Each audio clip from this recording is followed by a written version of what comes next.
ಎಲ್ಲರಿಗೂ ನಮಸ್ಕಾರ. ಕೃಷಿತೋ ನಾಸ್ತಿ ದುರ್ಭಿಕ್ಷಂ, ರೈತರ ಯಶೋಗಾಥೆ ಸಂಚಿಕೆಗೆ ಸುಸ್ವಾಗತ. ನಾನು ರಾಕೇಶ್, ತೋಟಗಾರಿಕೆ ಮಹಾವಿದ್ಯಾಲಯ ಮೂಡಿಗೆರೆ.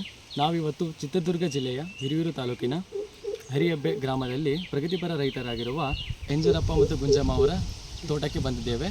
ಬನ್ನಿ ಅವರೊಂದಿಗೆ ಒಡನಾಟವನ್ನು ನಡೆಸೋಣ.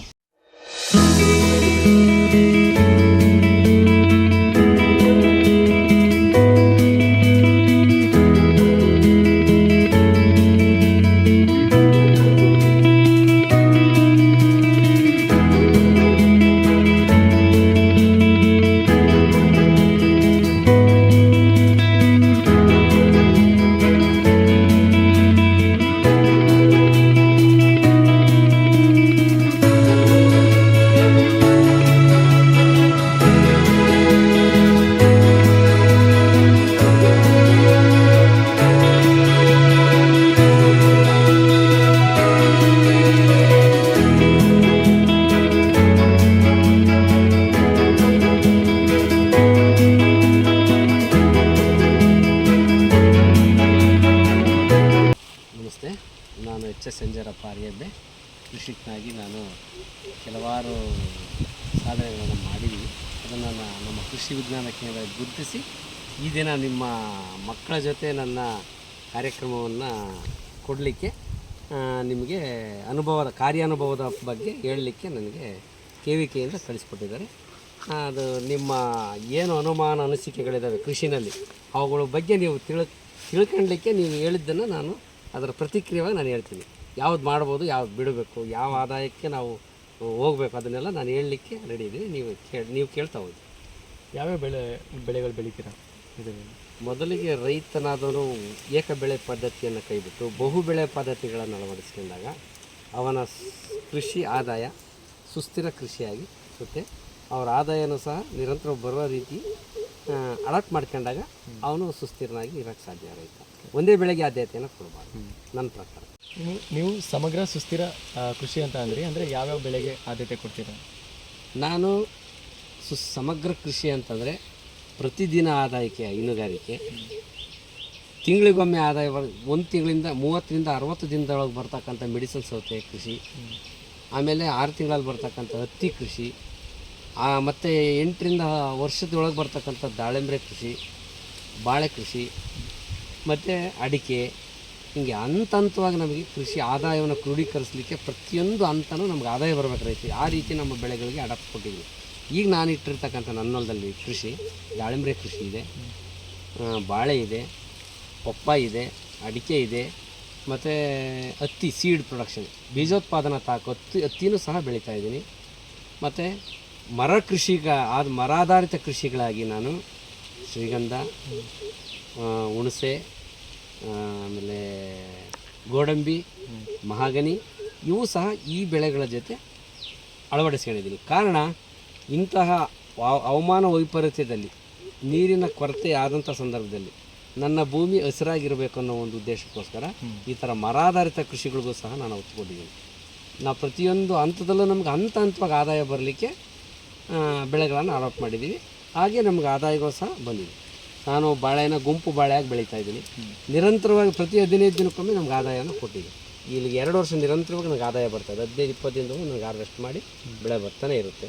ಅದೇ ಥರ ದಾಳಿಂಬೆ 6 ತಿಂಗಳಿಗೆ ಉತ್ತಮವಾದ ಬೆಳೆ ಕೊಟ್ಟಿದ್ದಾರೆ. ಆ ಥರ ಎಲ್ಲ ಬೆಳೆಗಳು ಅಷ್ಟೇ. ಪ್ರತಿ ಅವನು ರೈತ ಎದ್ದದನಿಂದ ನಾನು ಆದಾಯ ನೋಡ್ತಾ ಇರ್ಬೇಕು. 15 ದಿನಕ್ಕೊಮ್ಮೆ ಏನಾದರೂ ನಾವು ಆದಾಯ ನೋಡಬೇಕು. ಆ ರೀತಿ ಅಡಾಪ್ಟ್ ಮಾಡ್ಕೊಂಡಿದ್ದೀವಿ ಅಂತ ಹೇಳ್ತೀನಿ. ಅಂದರೆ ಸಾವಯವ ಕೃಷಿನ ಅಥವಾ ಸಾವಯವ? ಈಗ ನೋಡಿ ನಮ್ಮ ಮಣ್ಣಿನ ರಚನೆ ನೋಡ್ರಿ ನೀವು. ಇದಕ್ಕೆ ಕೊಟ್ಟಿಗೆ ಗೊಬ್ಬರ ಏನೂ ಕೊಟ್ಟಿಲ್ಲ. ಈ ಮಣ್ಣು ಎಷ್ಟು ಮೃದುವಾಗಿದೆ. ಇದು ನಾವು ಎಷ್ಟು ಮೃದು ಇದೆ ಅಂದರೆ ಭೂಮಿ ಆ ಬೆಳೆ ಅಷ್ಟು ಚೆನ್ನಾಗಿ ಬರಲಿಕ್ಕೆ ಕಾರಣ ಮಣ್ಣಿನ ರಚನೆ. ಮಣ್ಣು ರಚನೆ ಆಯಿತಂದರೆ ಅದಕ್ಕೆ ಬೇಕಾಗಿರೋದು ಇದು. ಕಸ ಕಡ್ಡಿ ಇದ್ರೇ ಆ ಭೂಮಿ ಸಫಲತೆ ಇರುತ್ತೆ. ಅದರಲ್ಲಿ ಆರ್ಗ್ಯಾನಿಕ್ ಕಾರ್ಬನ್ ಹೆಚ್ಚಿರುತ್ತೆ. ಸಾವಯವ ಇಂಗಾಲ ಹೇರಳವಾಗಿರುತ್ತೆ. ಸಾವಯವ ಇಂಗಾಲ ಚೆನ್ನಾಗಿತ್ತು ಅಂದರೆ ಆ ಭೂಮಿ ಬೆಳೆಗೆ ಯೋಗ್ಯತೆ ಚೆನ್ನಾಗಿರುತ್ತೆ, ಬೆಳೆ ಚೆನ್ನಾಗಿ ಬರುತ್ತೆ.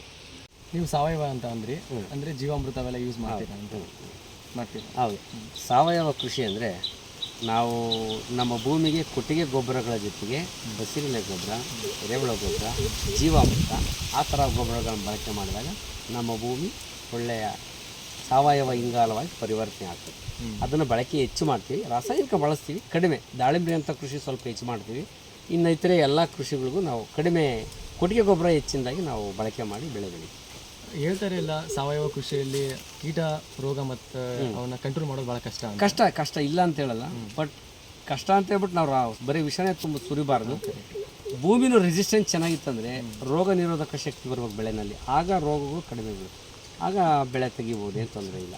ಅಂದರೆ ನೀವು ಯಾವ ಥರ ಕಂಟ್ರೋಲ್ ಮಾಡ್ತಾ ಇದ್ದೀರಾ ಅದನ್ನು? ನಾವು ಅವನ್ನೆಲ್ಲ ಈಗ ನೀಮಾಸ ಅವೆಲ್ಲ ಬಂದಿದ್ದಾವೆ. ಈಗ ನಾವು ಪೆಸ್ಟಿಸೈಡ್ಸ್ ಆಗಿ ನಾವು ಬೇವಿನ ಎಣ್ಣೆಗಳನ್ನು ಹೆಚ್ಚಿನಾಗಿ ಬಳಕೆ ಮಾಡ್ಕೊಂಡಾಗ ಸ್ವಲ್ಪ ಅದು ಹತೋಟಿ ಬರುತ್ತೆ. ಈಗ ಏನಾದರೂ ನಮಗೆ ರೋಗ, ಈಗ ದಾಳಿಂಬೆ ಕೃಷಿನಲ್ಲಿ ಇದು ಬ್ಯಾಕ್ಟೀರಿಯಲ್ ಬ್ಲೈಟ್ ಆ ಥರ ಬಂದಾಗ ನಾವು ಕೆಮಿಕಲ್ಗೆ ಹೋಗ್ಬೇಕಾಗುತ್ತೆ. ಅದ್ರ ಬದಲಾಗಿ ನಾವು ಮಜ್ಜಿಗೆ, ಹುಳಿ ಮಜ್ಜಿಗೆ ಮಾಡಿ ಅದನ್ನು ತಾಮ್ರದ ಪಾತ್ರೆಯಲ್ಲಿ ಕಲೆಕ್ಟ್ ಮಾಡಿ ಅದರ ಜೊತೆಗೆ ನಾವು ಈ ಬೇರೆ ಅರಿಶಿಣ, ಟರ್ಮರಿಕ್ ಅದನ್ನು ಸಮೇತ ನಾವು ಪೌಡ್ರನ್ನ ಅದು ಮಿಶ್ರಣ ಮಾಡಿ ನಾವು ಸ್ಪ್ರೇ ಕೊಟ್ಟಾಗ ಅದು more effective from fungicides in pomegranate plants. ಆ ಥರ ನಾವು ಬೆಳೆಯೋಕ್ಕೆ ಅವಕಾಶ ಮಾಡಿದ್ವಿ, ಬೆಳೆದಿದ್ದೀವಿ ಆಲ್ರೆಡಿ. ಆ ಥರ ನಾವು ಸಾವಯವಕ್ಕೂ ಒತ್ತು ಕೊಟ್ಟಿದ್ದೀವಿ. ರಾಸಾಯನಿಕ ಸ್ವಲ್ಪ ಕಡಿಮೆ ಬಳಕೆ ಮಾಡಿ ಉತ್ತಮವಾಗಿ ಬೆಳೆ ಬೆಳೆದಿದ್ದೀವಿ. ಸರ್, ಈಗ ನೀವು ಹೇಳಿದ್ರಿ ಸಾವಯವ ಕೃಷಿ ಮಾಡ್ತಿದ್ದೀವಿ, ಮತ್ತು ಈಗ ಬೇರೆ ಬೇರೆ ತೋಟಗಾರಿಕೆ, ಅರಣ್ಯ ಮತ್ತು ಕೃಷಿ ಬೆಳೆಗಳನ್ನ ಬೆಳಿತೀವಿ ಅಂತ. ಸೊ ನಾವಿಲ್ಲಿ ಬೇರೆ ಕಡೆ ಹೋಗಿ ನೋಡ್ಬೋದಾ? ಬೇರೆ ನೋಡ್ಬೋದು. ಈಗ ಆ ಕಡೆ ದಾಳಿಂಬೆ ಪ್ಲಾಂಟ್ ಇದೆ, ಈಗ ಅದನ್ನು ನೋಡ್ಬೋದು. ಪ್ಲಾಂಟ್ ಇದೆ, ಅದನ್ನು ನೋಡ್ಬೋದು. ಮತ್ತು ಅರೇಕನಟ್ ಪ್ಲಾಂಟ್ ಇದೆ, ಅದು ನೋಡ್ಬೋದು. ಎಲ್ಲ ಬೆಳೆಗಳಿಗೂ ಆದ್ಯತೆ ಕೊಟ್ಟಿದ್ದೀವಿ. ಒಂದೇ ಈಗ ದಾಳಿಂಬೆಗೊಂದು ನೋಡ್ಬೋದು. ಅದು ಈಗಿನೂ ಕೇಳಿದೋಣ ನಿಮ್ಮ ಹತ್ರ ಸಮಗ್ರ ಕೃಷಿ ಬಗ್ಗೆ. ಸೊ ಇಲ್ಲಿ ನಾವು ನೋಡ್ದು, ನಮ್ಗೆ ತುಂಬ ಖುಷಿ ಆಯಿತು, ಎಲ್ಲ ಥರ ಬೆಳೆನೂ ಇದೆ ಇಲ್ಲಿ. ಸೊ ಒಟ್ಟು ಈ ವಿಸ್ತೀರ್ಣ ಎಷ್ಟಿದೆ ಕೃಷಿ ಭೂಮಿ ಇಲ್ಲಿ ನಿಮಗೆ? ಕೃಷಿ ಭೂಮಿ ಬಂದು 20 ಎಕರ್ಸ್ ಇದೆ. ಅದರಲ್ಲಿ ದಾಳಿಂಬೆ ಈಗ ಆಲ್ರೆಡಿ ಬೆಳೆಗೆ ಬಂದಿರತಕ್ಕಂಥದ್ದು 1.5 ಎಕರೆ ಪ್ಲಾಂಟು. ಮತ್ತೆ ನೆಕ್ಸ್ಟ್ ಇನ್ನೊಂದು ಪ್ಲಾಂಟ್ ಇದೆ ಇದ್ರ ಮೇಲ್ಗಡೆ, ಅದನ್ನು ಈಗ ಪೀಚಲ್ಲೆಲ್ಲ ಸೆಟ್ಟಿಂಗ್ಸ್ ಟೈಮಲ್ಲಿ ಇದೆ, ಅದು 600 ಪ್ಲಾಂಟ್ ಇದೆ. ಮತ್ತು ಇನ್ನೂ ಹೊಸದಾಗಿ 5 ಎಕರೆ ಮಾಡಿದ್ದೀನಿ, ಲೀಸ್ಗಾಕಿ ಮಾಡಿದ್ದೀನಿ ದಾಳಿಂಬೆ. ಒಟ್ಟು ಈಗ ನನ್ನ ಹತ್ರ ಇರೋದು, ಈಗ ಪ್ಲಾಂಟ್ ರೆಡಿ ಇರೋದು, ಬೆಳಗ್ಗೆ ಬಂದಿರೋದು 350 ಗಿಡ ಬಂದಿದೆ. ನಾವಿಲ್ಲಿ ನೋಡ್ಬೋದು, ಇಲ್ಲಿ ತೆಂಗು ಇದೆ, ಅಡಿಕೆನೂ ಇದೆ, ಇಲ್ಲಿ ದಾಳಿಂಬೆನೂ ಇದೆ, ಮೇಲೆ ಆ ಕಡೆ ಕ್ಯಾಶು ಎಲ್ಲ ಇದೆ. ಸೊ ಮುಖ್ಯವಾಗಿ ಅತಿ ಹೆಚ್ಚು ಆದಾಯ ಯಾವ್ದಾರ ಒಂದು ಬೆಳೆ ಬರುತ್ತೆ ಅಂತಂದ್ರೆ ಯಾವ ಬೆಳೆ ಬರ್ಬೋದು? ದಾಳಿಂಬೆ ಬರುತ್ತೆ. ದಾಳಿಂಬೆ ಮುಖ್ಯ ಬೆಳೆ ನನಗೆ ದಾಳಿಂಬೆ. ಕಾರಣ ಅದು ಮಾರುಕಟ್ಟೆ ಆಗಿರ್ಬೋದು, ನಮಗೆ ಬೆಳೆಯಲಿಕ್ಕೂ ಉತ್ತಮ ಚೆನ್ನಾಗಿದೆ. ನಮ್ಮ ವಾತಾವರಣ, ನಮ್ಮ ಹಿರಿಯೂರಿನ ನಮ್ಮ ಸುತ್ತಮುತ್ತ ಭೂಪ್ರದೇಶ ದಾಳಿಂಬೆ ಕೃಷಿನಲ್ಲಿ ನಂಬರ್ 1. ಅದರಲ್ಲೂ ಈ 2-3 ವರ್ಷ ಅಂತ ನಾವು ಎಲ್ಲ ಟಾಪರ್ಸ್, ಎಲ್ಲರೂ ದಾಳಿಂಬೆ ಕೃಷಿ ಉತ್ತಮವಾಗಿ ಆದಾಯ ಕ್ರೋಢೀಕರಿಸಿದ್ದಾರೆ. ಹಂಗಾಗಿ ನಮ್ಮ ಈ ಹವಾಮಾನಕ್ಕೆ ತಕ್ಕನಾಗಿ ಬೆಳೆ ಬರ್ತಾ ಇದೆ, ಎಲ್ಲ ರೈತರು ಬೆಳೀತಾರೆ. ಅದು ನೋಡ್ಬೇಕು ಅಂತ ಹಣ್ಣು ಬೆಳೆಗಳಿಗೆ ನೀರು ಬಹುಮುಖ್ಯವಾಗಿ ಪ್ರಾಮುಖ್ಯತೆ ವಹಿಸುತ್ತೆ. ಆದ್ರೆ ಚಿತ್ರದುರ್ಗ ಮತ್ತೆ ಹಿರಿಯೂರು ತಾಲೂಕು ಅಂತ ನೆನ್ಪಿದಾಗ ನಮ್ಗೆ ಫಸ್ಟ್ ಬರೋದು ನೀರಿನ ಕೊರತೆ ಇರುತ್ತೆ. ಸೊ ಆ ಕೊರತೆಗೆ ನಿಮಗೆ ಹೆಂಗೆ? ದಾಳಿಂಬೆನೇ ಅದಕ್ಕೆ ಸೂಕ್ತ. ಅದು ಅತಿ ಹೆಚ್ಚಾಗಿ ನೀರು ಬಿಟ್ಟರೆ ದಾಳಿಂಬೆ ಡಿಸೀಸ್ ಜಾಸ್ತಿ ಆಗುತ್ತೆ.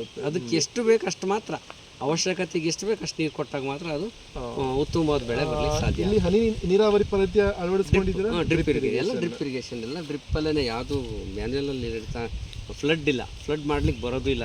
ಈಗ ಮೊದಲಿತ್ತು ಫ್ಲಡ್ ಮಾಡ್ಬೇಕಂದ್ರೆ ಅವತ್ತು 1 ಎಕರೆ 2 ಎಕರೆ ಮಾಡೋಕ್ಕೆ ಆಗ್ತಿದ್ದಿಲ್ಲ. ಈಗ ಹಂಗಿಲ್ಲ, ಡ್ರಿಪ್ ಇರಿಗೇಷನ್ ಆಗಿರೋದ್ರಿಂದ ಸ್ವಲ್ಪ ಏರಿಯಾಗಳು ಜಾಸ್ತಿ ಬೆಳೀತಾರೆ. ಈಗ ಮಾರಿಕಣಿವೆಯಿಂದ ನೀರಾ ಇಲ್ಲ ನಿಮಗೆ? ಬೋರ್ವೆಲ್ ನಾವು ಈ ದಾಳಿಂಬೆ ತಳಿ ಯಾವುದು? ಬಾಗ್ವಾ ತಳಿ. ಅದು ಇಲ್ಲಿಗೆ ಬೆಸ್ಟ್. ನೀರಿನ ಕೊರತೆ ಇದ್ರೂ ನಮಗೆ ಕೊರತೆ ಪ್ರಶ್ನೆ ಬೇರೆ. ದಾಳಿಂಬೆ ಮೇಲೆ ಎಲ್ಲ ಒಂದೇ ಇದೇನೆ.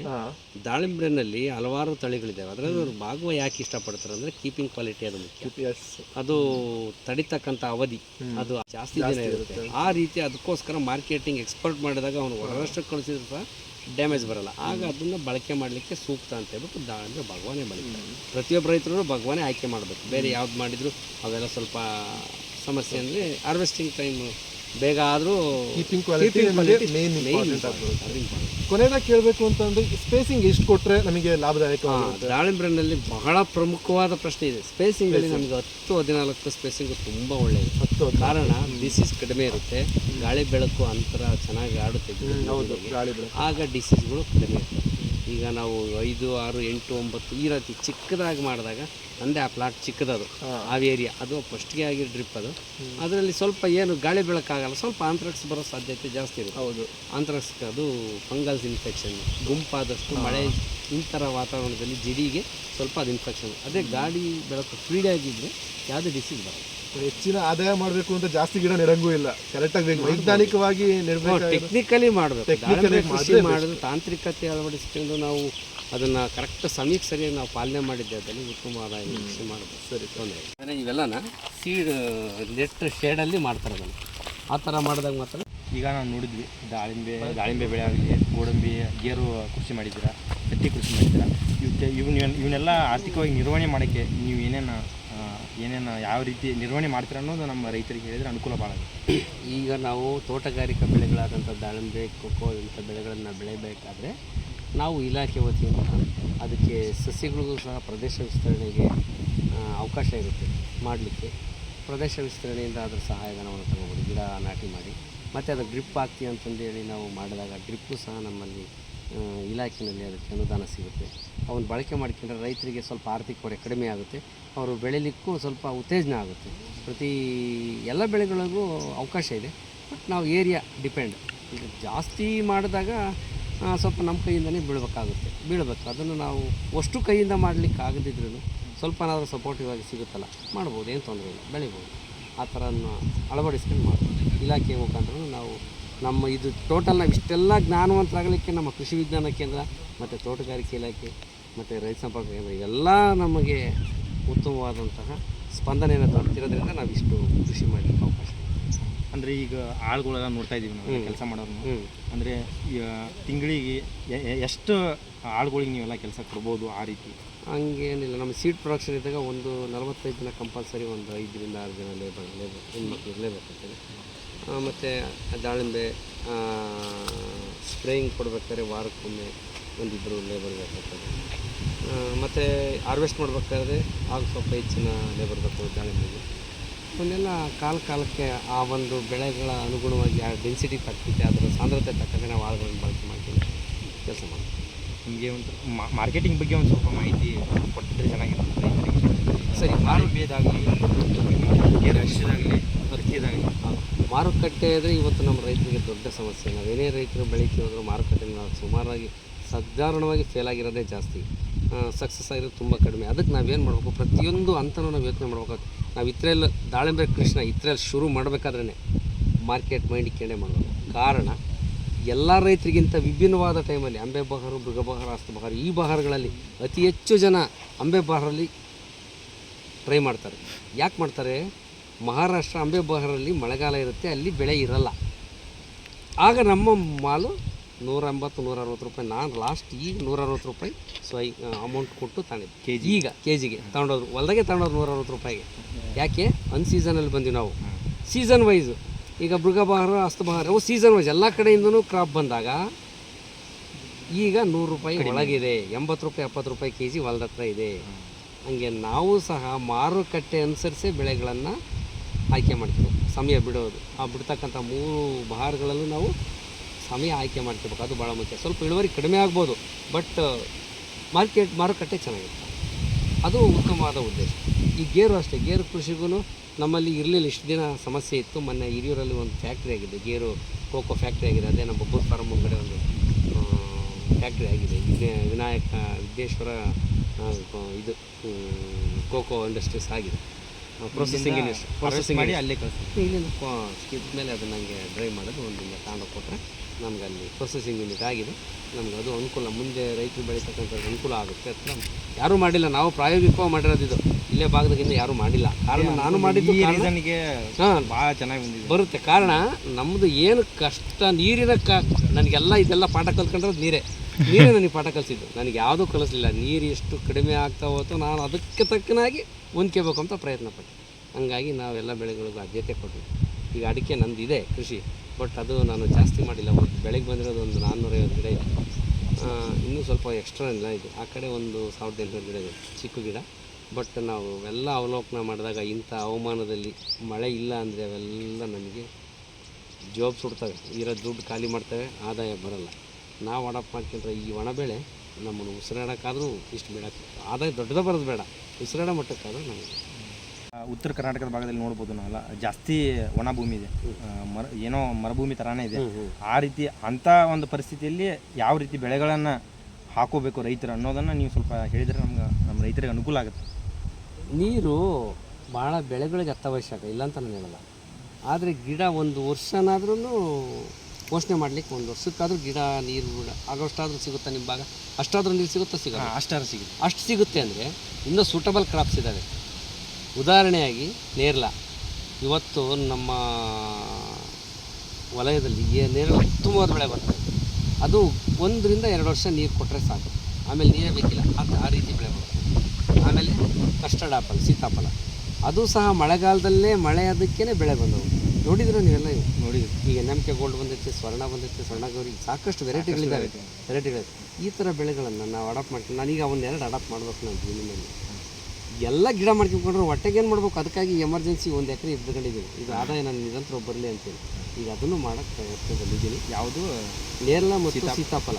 ಇವು ಸಹ ನೀರನ್ನು ಅತಿಯಾಗಿ ಬಿಡ್ತಕ್ಕಂಥ ಬೆಳೆಗಳಂತ ಆದಾಯ ತಂದುಕೊಡ್ತಕ್ಕಂಥದ್ದು. ಅವನ್ನು ಮಾಡ್ಬೋದು. ಉತ್ತರ ಕರ್ನಾಟಕದಲ್ಲಿ ನೀರು ಈಗ ಎಲ್ಲಿ ಇವಾಗ ನೀರಿಲ್ಲ, ನಮ್ಮ ಭಾಗದೇ ನೀರಿಲ್ಲ. ಈಗ ಉತ್ತರ ಕರ್ನಾಟಕ ಫ್ಲಡ್, ಬಟ್ ನಮ್ಮಲ್ಲಿ ನೀರೇ ಇಲ್ಲ, ಮಳೆನೂ ಇಲ್ಲ. ಆದರೂ ನಾನು ಇವತ್ತು ನನ್ನ ಹೊಲ ಎಲ್ಲಿ ನಿಂತ್ಕೊಂಡು ಹಸಿರು ಕಾಣ್ತದೆ. ನೀನೆಲ್ಲೋ ಗೂಗಲ್ನಾಗ ಚೆಕ್ ಮಾಡಿದ್ರು ಫುಲ್ಲು ಪ್ಲಾಂಟೇಶನ್ ಕಾಣ್ತೈತೆ. ಯಾಕೆ ಮಾಡಿದ್ದು? ನೀರು ನನಗೆ ಕಳಿಸಿದ್ದು. ನೀರಿರಲಿಲ್ಲ, ನಾವು ಬೋರ್ ಹಾಕಿ ನೊಂದು ಬೆಂದು ಬಿಡಕ್ಕೆ ಬೇಡ ಅಂತಂದ್ಬಿಟ್ಟು ಈ ಥರ ಮರಾಧಾರಿತ ಕೃಷಿಗಳಿಗೆ ನಾವು ಆಗಬೇಕು ಅನ್ನೋದು ಅದೇ ಕಾರಣ. ಇದು ನಮಗೆ ಅತಿ ಕಡಿಮೆ ನೀರು ಬೇಡ್ತಕ್ಕಂಥ ಬೆಳೆ. ನೀರೇ ಬೇಕಿಲ್ಲ. ಬೇಸಿಗೆ ಕಾಲದಲ್ಲಿ ಬರುತ್ತಿದ್ದು ಡಿಸೆಂಬರ್, ಜನವರಿ, ಫೆಬ್ರವರಿ 3 ತಿಂಗಳು ನಾವು ಇದನ್ನು ಮೇಂಟೈನ್ ಮಾಡಿಬಿಟ್ರೆ ಬೆಳೆಗೆ ಬರುತ್ತೆ. ಮಧ್ಯದಾಗ ಅದೇನು ನಮಗೆ ರಿಸ್ಕಿ ಇಲ್ಲ. ಒಂದು ಪ್ಲಾಂಟ್ ಎಷ್ಟು ಕೆ ಜಿ ಕೊಡುತ್ತಂತ? ಗಿಡ ಇನ್ನೂ ಚಿಕ್ಕದಾಗಿದ್ದಾಗ ಕಡಿಮೆ, ದೊಡ್ಡ ಎಲ್ಲ ಬ್ರಾಂಚಸ್ ಬಂದು ಈ ದೊಡ್ಡ ಗಿಡ ಆದಾಗ ಸ್ವಲ್ಪ ಬರುತ್ತಿದೆ. ಈಗ ನಮಗೆ 3.5-4 ಕ್ವಿಂಟಲ್ ಬರ್ತಾಯಿದೆ. ನೆಕ್ಸ್ಟ್ ಬರ್ತಾ ಇನ್ನು 4-5 ವರ್ಷದೊತ್ತಿಗೆ 10-15-20 ಕ್ವಿಂಟಲ್ ಆಗುತ್ತೆ. ಏನು ತೊಂದರೆ ಇಲ್ಲ. ಅವತ್ತಂದರೆ ನಮಗೆ ನೀರಿಲ್ಲ ಅಂದ್ರೆ ಸಮಸ್ಯೆ ಬರೋದು. ಈಗ ನಮಗೆ ಬರ ಬಂದಿರೋದಕ್ಕೆ ಇನ್ನೇನು ಮಾಡೋಕ್ಕಾಗಲ್ಲ. ಇಂಥವೇ ನಾವು ಆಶ್ರಯ ಪಡಿಬೇಕಾಗುತ್ತೆ. ನೀರಿದ್ದರೆ ತಾನೇ ನಾವು ಇವೆಲ್ಲ ಬೆಳೆಯೋಕ್ಕಾಗುತ್ತೆ. ಸಾಂಪ್ರದಾಯಿಕ ನೀರಿಲ್ಲ ಅಂದರೆ ಅವನ್ನೆಲ್ಲ ಮಾಡೋಕ್ಕಾಗಲ್ಲ. ಇವನು ಬೆಳಿಬೋದು. ತೀರಾ ಇಳುವರಿ ಬರಲಿಲ್ಲ ಅಂದರೂ ಸಹ ಗಿಡ ಒಣಗೋಗಲ್ಲ. ಈಗ ಅಡಿಕೆ ಗಿಡ ನೀರಿಲ್ಲ ಅಂದರೆ ಸುಳಿ ಬಿದ್ದೋಗುತ್ತೆ. 5 ವರ್ಷ 8 ವರ್ಷ ಬೆಳೆದದ್ದು ನಾವು ಸ್ಪಾಯಿಲ್. ಇದು ಆ ಥರ ಜೀವ ಹೋಗಲ್ಲ. ಅತಿಯಾದ ಆದಾಯ ಬರೆದಿದ್ದು ಜೀವನ ಮಾಡೋಷ್ಟು ಆದಾಯ ಕೊಡ್ತೀವಿ. ನೀವು ಹೇಳಿದ್ರಿ ಎಲ್ಲ ಸಮಗ್ರ ಕೃಷಿ ಹಿಂಗೈತೆ, ಎಲ್ಲ ಅದ್ರ ಬಗ್ಗೆ ಆಗುವಂಥ ಆಗುವುಗಳನ್ನು ಎಲ್ಲವನ್ನು ನಮಗೆ ನಮಗೂ ಆಗಲಿ ಮತ್ತು ರೈತರಿಗೂ ಆಗಲಿ ಎಲ್ಲ ಚೆನ್ನಾಗಿಯೇ ಹೇಳ್ಕೊಟ್ರಿ. ಮತ್ತು ಹಾಗೆ ನೀವು ಈ ಅಂದರೆ ದಾಳಿಂಬೆ ಎಲ್ಲ ಮಾಡಿದ್ರಲ್ಲ, ಇದರಿಂದ ನಿಮಗೆ ಎಷ್ಟು ಲಾಭ ಬರುತ್ತೆ ವರ್ಷಕ್ಕೆ? ದಾಳಿಂಬೆಯಿಂದ ಉತ್ತಮವಾದ ಲಾಭನೇ ಬಂದಿದೆ. ಈ ವರ್ಷದ ಈಗ ನಾನು ಡಾಟಾ ಲಾಸ್ಟ್ ಬೇಡ. ಈ ವರ್ಷವೇ ನಾನು 300 ಗಿಡ ದಾಳಿಂಬೆಯಿಂದ 6 ಲಕ್ಷ ರೂಪಾಯಿ ಪ್ರಾಫಿಟನ್ನು ತಗೊಂಡಿದ್ದೀನಿ ಆಲ್ರೆಡಿ. ಲಾಸ್ಟು 1.5 ತಿಂಗಳ ಇಂಚಿಂದ ಉತ್ತಮವಾದ ಲಾಭ ಬಂದಿದೆ ದಾಳಿಂಬೆ. ಯಾಕೆ ದಾಳಿಂಬೆನೇ ಆಯ್ಕೆ ಮಾಡಬೇಕು ಅಂದರೆ, ನೀವು ಹೇಳಿದ ಥರ ಮಳೆ ನೀರಿನ ಅಭಾವ ತುಂಬ. ಈ ದಾಳಿಂಬೆ ಕೃಷಿ ಸ್ವಲ್ಪ ನೀರನ್ನು ಹೆಚ್ಚಿಗೆ ಬಿಡಲ್ಲ. ನೀರು ಜಾಸ್ತಿ ಕೊಟ್ವಿ ಅಂದರೆ ರೋಗ ಅಂತ ಹೇಳ್ಬಿಟ್ಟು ನಾವು ನೀರು ಕಡಿಮೆ ಮಾಡಿದಾಗ ಆಟೋಮೆಟಿಕಾಗಿ ಬೆಳೆ ಚೆನ್ನಾಗಿ. ಹಂಗಾಗ್ಬಿಟ್ಟು ದಾಳಿಂಬೆನಲ್ಲೂ ಉತ್ತಮವಾದ ಆದಾಯ ಬಂತು, ಬಾಳೆನಲ್ಲೂ ಉತ್ತಮವಾದ ಆದಾಯ ಬಂತು. ಮತ್ತು ಹೈನುಗಾರಿಕೆ ಸುಳಿದಮ್ಮರು ಅವುಗಳನ್ನು ಸಹ ಮನೆ ಪೂರ್ತಿ ಆಗ್ತಕ್ಕಂಥ ಖರ್ಚುಗಳಿಗೆ ಆಗ್ತದೆ. ಮತ್ತು ಸೀಡ್ ಪ್ರೊಡಕ್ಷನ್ ಹತ್ತಿ ಅದು ಸಹ ಉತ್ತಮವಾದ ಆದಾಯ. ನಾನು ಹೇಳಿದಾಗೆ ಒಂದೇ ಬೆಳೆಗೆ ಆದ್ಯತೆ ಕೊಡದೆ 10 ಬೆಳೆಗಳನ್ನೇ ನಾವು ಬೆಳೆದಾಗ ರೈತ ಕಷ್ಟಕ್ಕೆ ಸಿಗಲ್ಲ. ಒಂದು ಬೆಳೆ ಕೈ ಕೊಟ್ಟರು ಒಂದು ಬೆಳೆ ಕೈಲಿ ಹಿಡಿತದೆ. ಜೊತೆಗೆ ಕೃಷಿನ ಖುಷಿಯಿಂದ ಮಾಡೋದು. ಅಯ್ಯೋ ಯಾರು ಮಾಡ್ತಾರಪ್ಪ ಅನ್ಬಾರ್ದು, ಮಾಡ್ತಾ ಇರ್ಬೇಕು. ಈಗ ನಡೀತಕ್ಕಂಥ ಕಾಲನೇ ಇಡೋದು. ಆಮೇಲೆ ನಾನೊಬ್ಬನೇ ಬೆಳೆದಿಲ್ಲ, ನಂತರ 10 ರೈತರು ನಮ್ಮ ಸುತ್ತಮುತ್ತ ದಾಳಿಂಬೆ ಕೃಷಿಕರಾಗಿರ್ಬೋದು, ಹತ್ತಿ ಕೃಷಿ, ಎಲ್ಲ ಕೃಷಿ ಎಂಥದೇ ಕೃಷಿ ಆಗಿರಲಿ, ಎಲ್ಲ ಕೃಷಿಗೂ ಗೊತ್ತಿರ್ತಕ್ಕಂಥ ಮಾಹಿತಿನ ಹಂಚಿಕೊಂಡು ಪ್ರತಿಯೊಬ್ಬರಿಗೂ ಗೊತ್ತಿರ್ತಕ್ಕಂಥ ಮಾಹಿತಿ ಹೇಳ್ತೀವಿ. ಯಾವುದೇ ಜ್ಞಾನವನ್ನು ಮುಚ್ಚಿಡಬಾರ್ದು, ಬಿಚ್ಚಿಡಬೇಕು. ಮುಚ್ಚಿಟ್ರೆ ಕೊಳ್ತಾ ಹೋಗುತ್ತೆ, ಬಿಚ್ಚಿಟ್ರೆ ಹೊಳಿತದೆ. ನಂತರ 100 ರೈತರು ಬೆಳೀಲಿ, 100 ರೈತರು ತಿಳ್ಕೊಳ್ಳಿ ವಿಷಯನ ಅಂತ ಹೇಳ್ಬಿಟ್ಟು ಹೇಳ್ತಾ ಈ ಯಜಮಾನ್ರೆ, ಕೊನೆಯದಾಗಿ ಒಂದು ಕ್ವಶನ್ ಲಾಸ್ಟ್. ಅಂದರೆ ಈ ಮುಂದೆ ಬರುವಂಥ ಯಾವ ಫಾರ್ಮಿಂಗ್ ಮಾಡುವಂಥ ರೈತರಿಗೆ ನೀವು ಏನು ಸಂದೇಶವನ್ನು ಕೊಡ್ತೀರಿ? ಇವತ್ತಿನ ರೈತರಿಗೆ ಸಂದೇಶ ಕೊಡೋದೇನಿಲ್ಲ.